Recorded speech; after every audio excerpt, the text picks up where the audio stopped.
Yeah.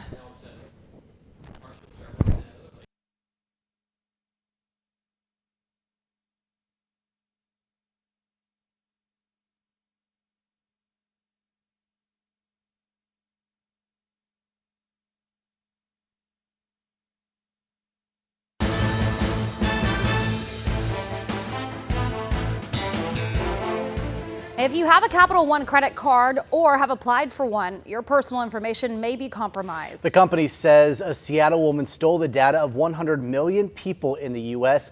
Lisa Mateo reports from New York.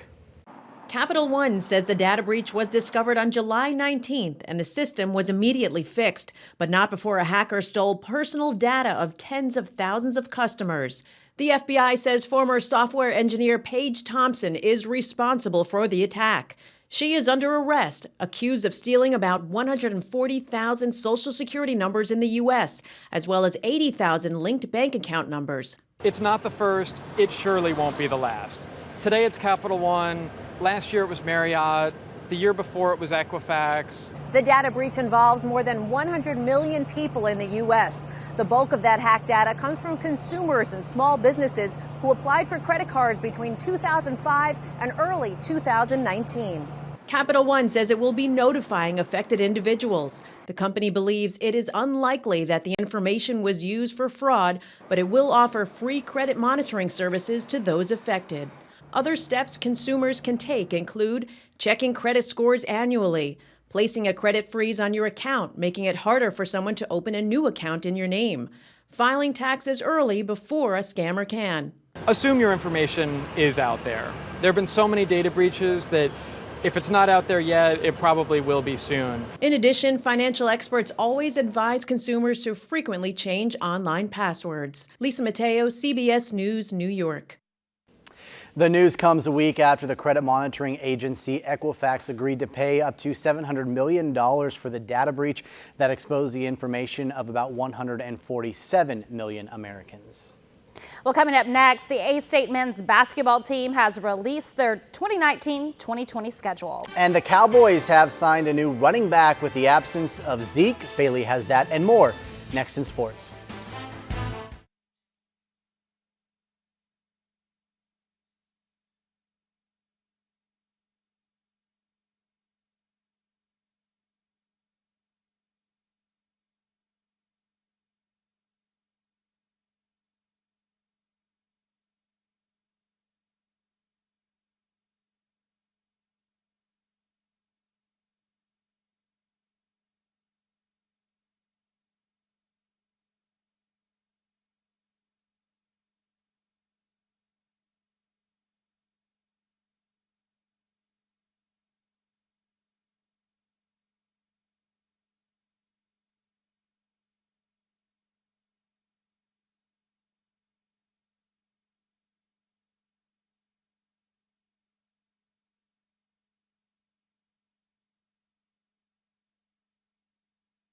And do it. Good evening and welcome back.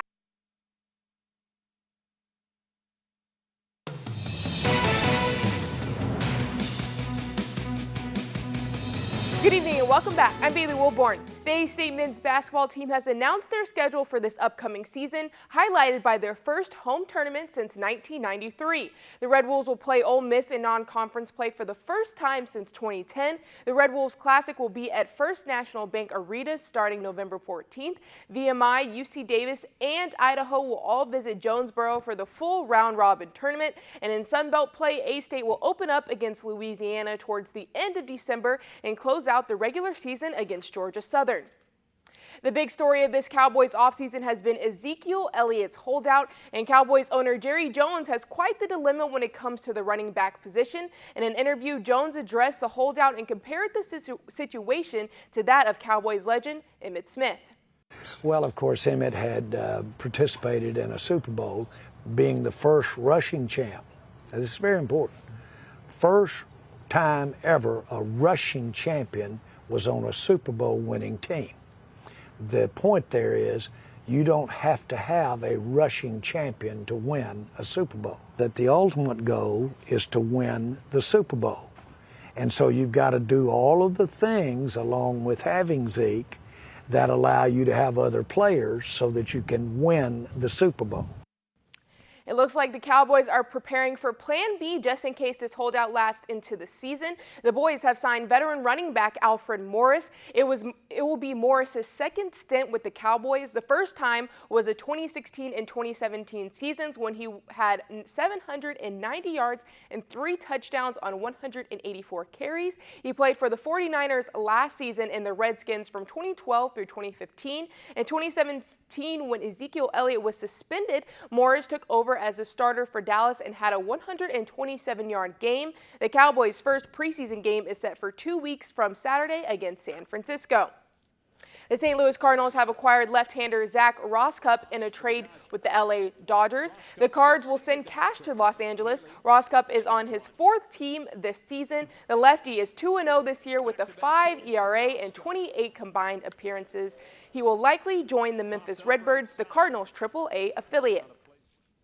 The president of U.S. Soccer is responding to claims of wage discrimination, saying the women's national team has been paid more than the men's. Federation President Carlos Corderero released a letter sharing figures that the women's team was reportedly paid nearly $34 million in salary and bonuses between 2010 and 2018. U.S. Soccer says during that time, the men's team was paid $26.4 million. Corderera cites different pay structures for the two teams and adds that men have the ability to earn higher bonuses than women. A spokesperson for the players involved in the lawsuit calls U.S. Soccer's figures misleading.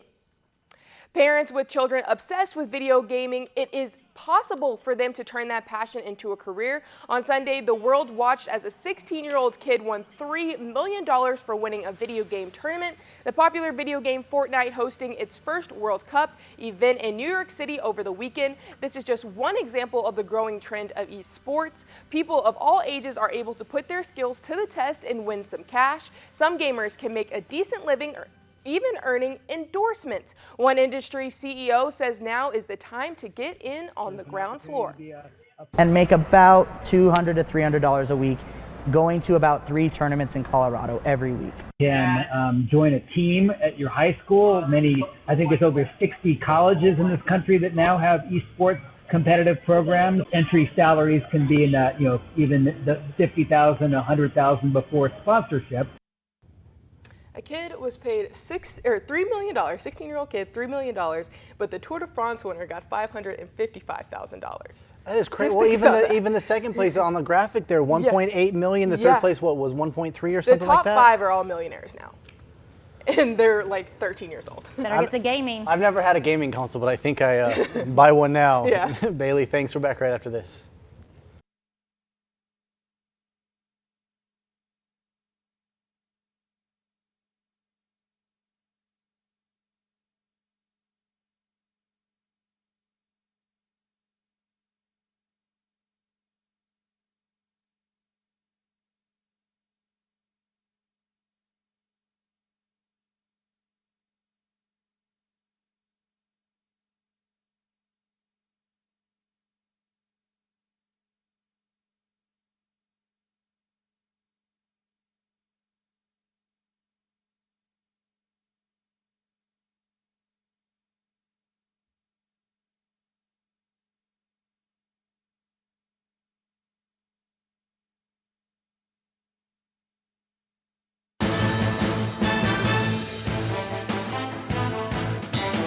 Taking a final look at our 7-day forecast. A little patchy fog as you start the day on your Wednesday. Back in the upper 80s to near 90 by Wednesday afternoon. A little more humid out there as well. You're going to definitely notice that. We'll stay in the upper 80s, but should stay mainly dry for the rest of the work week.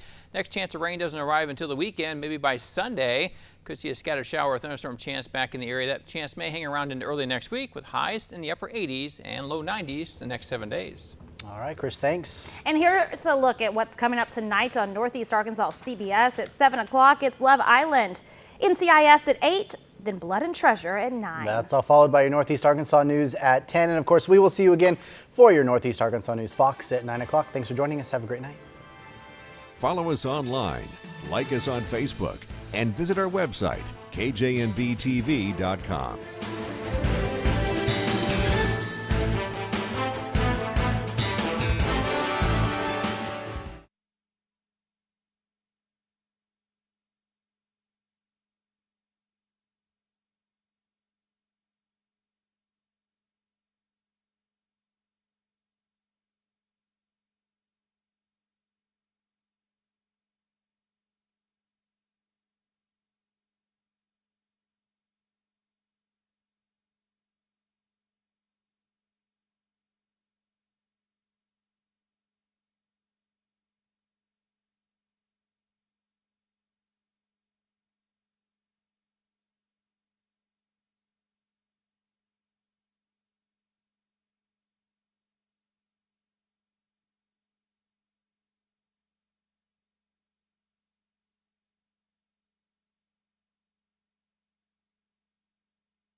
Now, your first weather. And some warm temperatures across northeast Arkansas late this afternoon. Our highs in the upper 80s across many areas. 89 degrees in Walnut Ridge, 88 degrees. The high temperature.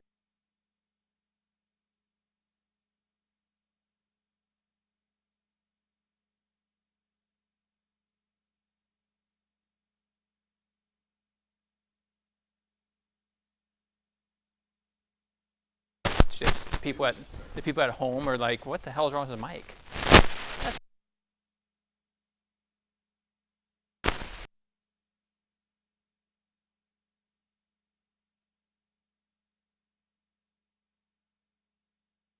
Temperatures in the upper 80s to near 90 today.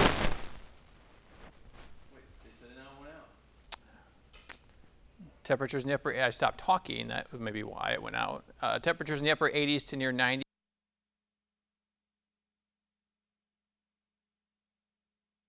Now, your first weather.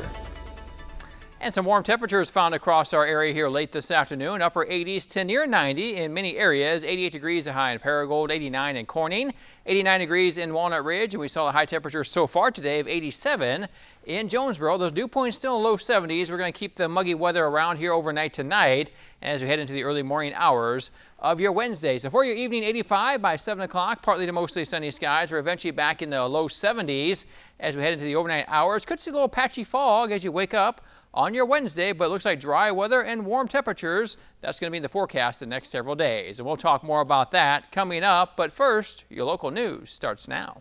Northeast Arkansas News is brought to you by Glenn Zane.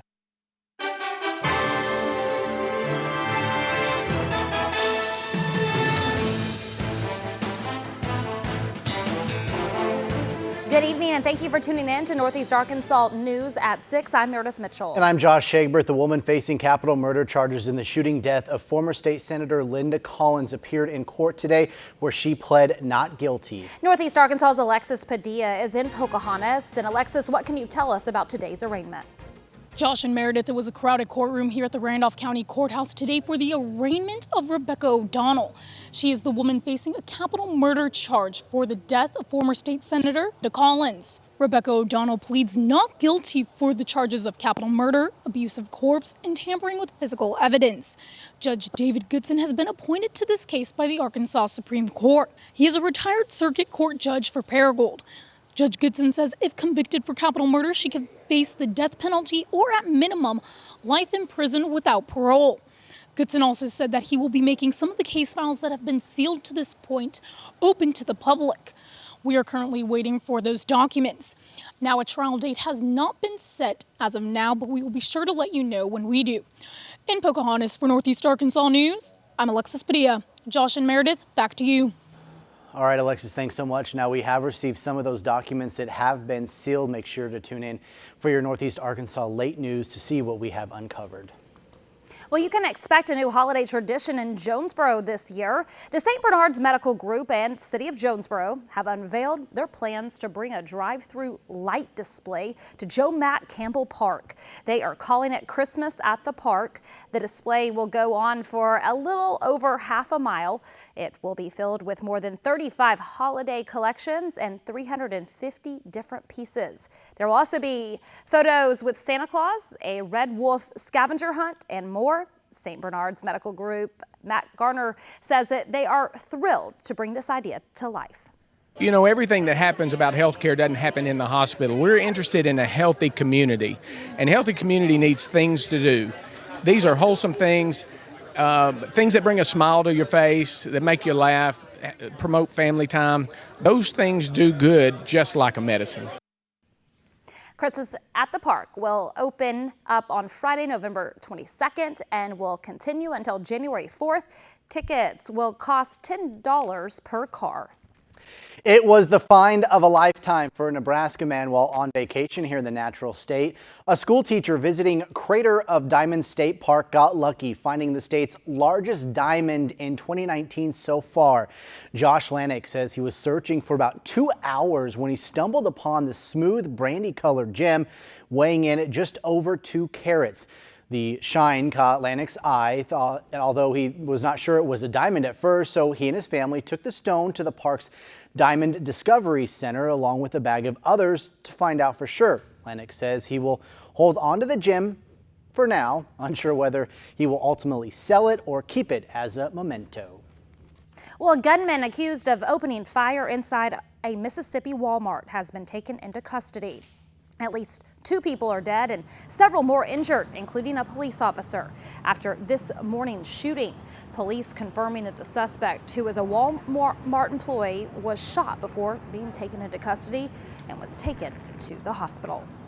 Our officer is currently in the hospital recovering with his family. At this point, the suspect was engaged by another officer. He was struck twice by gunfire from our officer. He was taken into custody. He has been transported to Regional 1 Medical Center, where it is my understanding that he is currently in surgery. Now, there were about 60 employees inside the building during that shooting.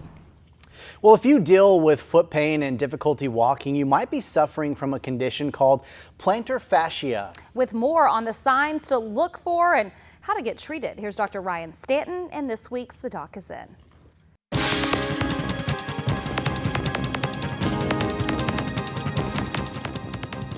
I'm Dr. Ryan Stanton, and The Doc is In.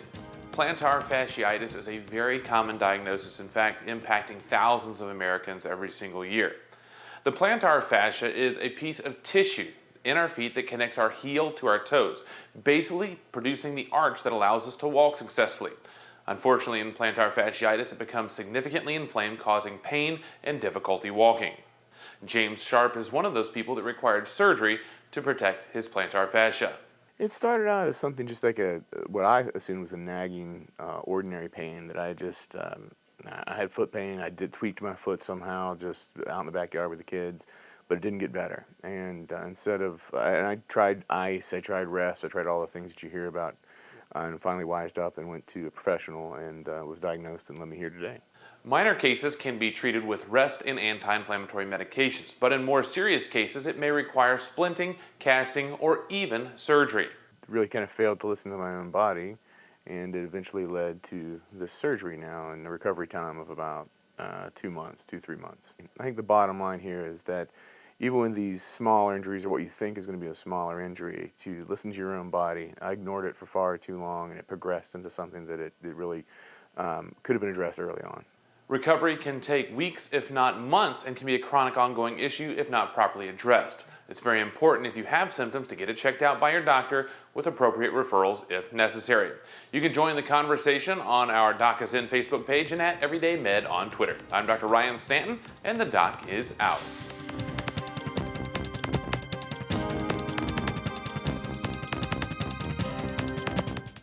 Well, do your adult children still get an allowance? A new study shows nearly half of millennials are still getting monthly money from their parents to pay for basic costs. The survey conducted by website Money Under 30 asked 1,000 millennials about their financial independence. More than 45% admitted their parents help cover their phone bills, groceries, and even rent. The study claims millennials are struggling due to their lower salaries, higher cost of living, and trying to pay off their student loans. About 13% say they don't have a savings. A new study shows that adults who vape are more likely to quit smoking cigarettes. Researchers analyzed more than 5,000 daily smokers in France over a 2-year period. They found that people who used electronic cigarettes consumed fewer cigarettes per day and were more likely to quit smoking completely.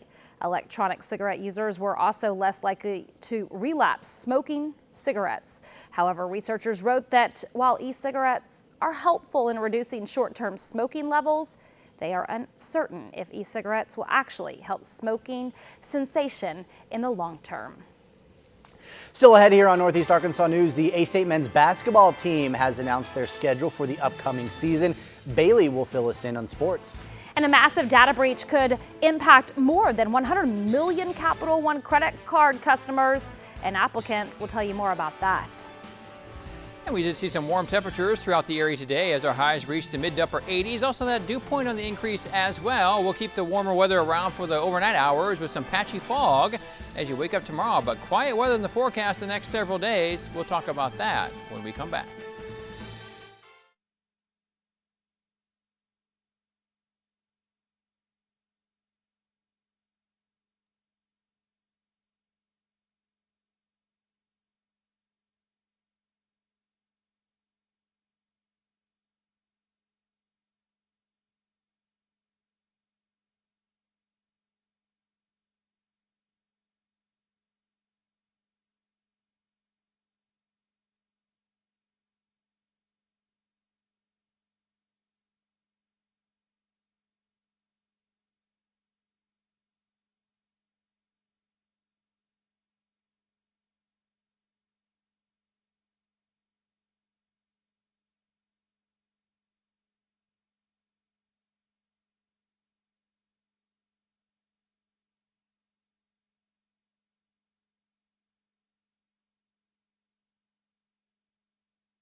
Now, Northeast Arkansas weather. And welcome back, everyone. Some dry weather moving back into the area. Didn't see any type of rainfall across our region today. Temperatures were still on the warm side, though. We made it to the upper 80s in many areas. Not quite 90, but it was feeling more like 90 with that heat index and feel like temperature. Now, that front that came through yesterday should have brought a little bit drier air with it. Haven't really seen that dry air come in as far as dropping those dew points. Our dew points still running into the 70s here late this afternoon. So still looking like we have a little bit of a heat index or feel like temperature to deal with. I do think by tomorrow we'll see a little bit of a decrease in that humidity. Not a big decrease, but going to see a little bit better weather as we head to the middle part and end part of the work week. Again, no rain expected. It looks like it'll be dry until about Sunday. That's our next chance for a couple showers or thunderstorms will come back into the forecast. Here's a look at our highs today, though. Again, for the 30th day of July, almost done with July here. Temperature of 88 degrees in Paragould, 89 the high in Walnut Ridge and Corning, 89 degrees in Pocahontas. And so far, 87 here in Jonesboro. We may tack another degree onto that, though, as we could be seeing another degree added on in the next hour or so. But the dew points, that's the one thing we thought would really kind of back down a little bit today.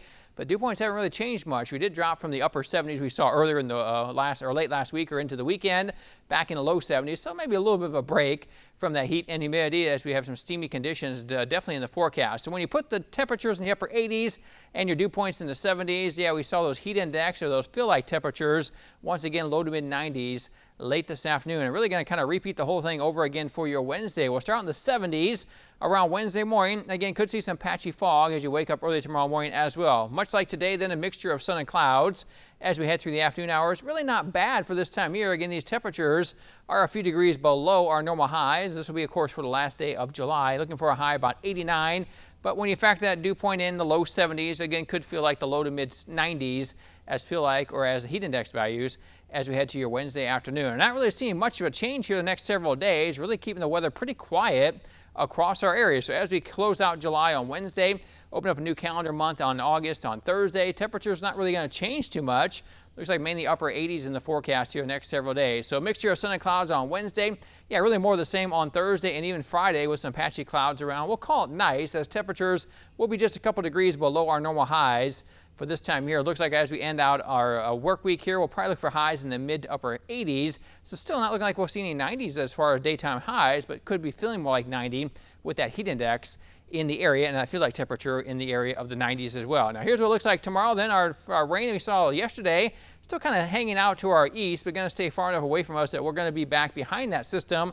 And again, do have that nicer weather coming in for the afternoon hours of your Wednesday. But looking over to our west, yeah, a little bit of red indicated some more heat and more humidity building across much of the southern plains, and that may actually get into our area as we head into the weekend, and especially as we get into the early part of our next work week. Before tonight, 67 degrees, mainly clear skies. Again, a little patchy fog as you wake up early tomorrow morning. West winds under 5 miles per hour. Here's your 7-day forecast. Upper 80s to near 90 on Wednesday. We'll keep that around for the rest of the work week and into the weekend. There's that chance of rain, though, by Sunday and Monday with highs close to 90 early next week. All right, stay with us. We'll be right back.